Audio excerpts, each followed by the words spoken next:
சரியான விடையை தேர்ந்தெடுக்கவும். மனிதனால் உருவாக்கப்பட்ட முதல் இழை டேஸ் ஆகும். நைலான், ரேயான், பஞ்சு. இது மூணில் எது வரும்னு நீங்கள் கமெண்ட் பாக்ஸில் கமெண்ட் பண்ணுங்கள். வலுவான இழை டேஸ் ஆகும். Answer B, nylon. ஓர் இயற்கை இழையினை சுடரில் காட்டினால் அவ்விழை டேஸ். ஆன்சர் எரிதல்.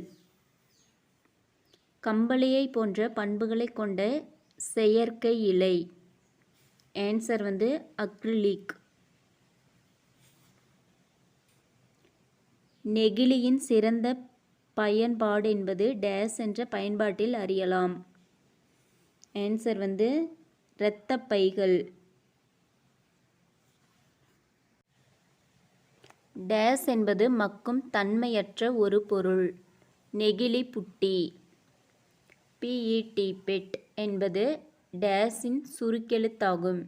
Answer C, polyethylene டெரிப்தலேட்.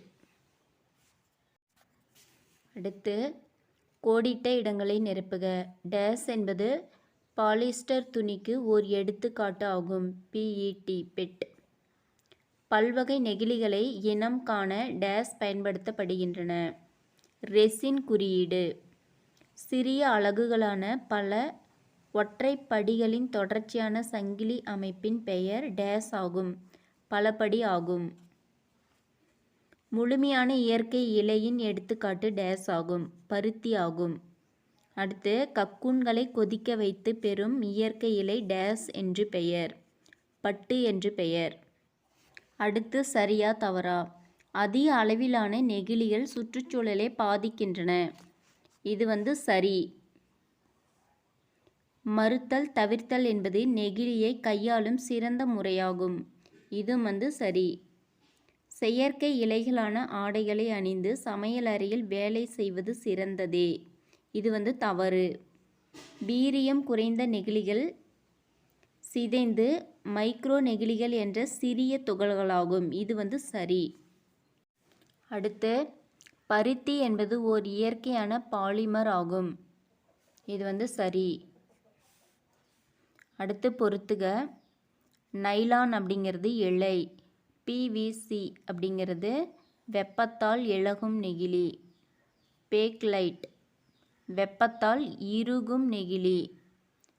டெக்ப்லான் ஒட்டாத சமையல் கலன்கள். ரேயான் மரக்கூழ். அடுத்தது சரியான வரிசையில் எழுதுக. ஃபஸ்ட்டு நீர், மாவு, வினிகர் மற்றும் கிளிசரினை கொண்ட ஒரு சமைக்கும் கலனை கலக்கவும்.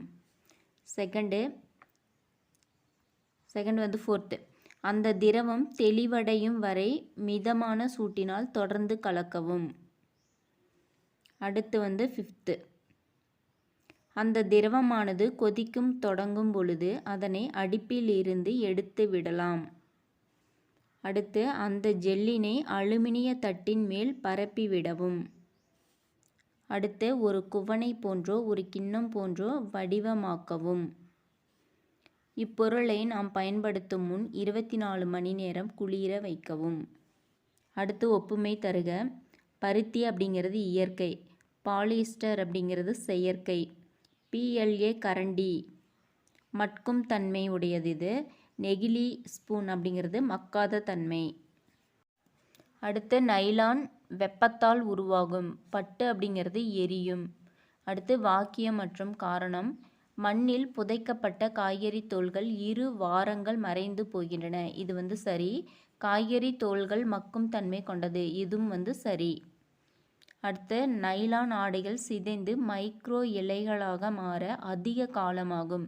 ஆனால் பருத்தி ஆடைகள் சிதைவடைய 6 மாதங்கள் போதுமானது. இதுவும் சரி.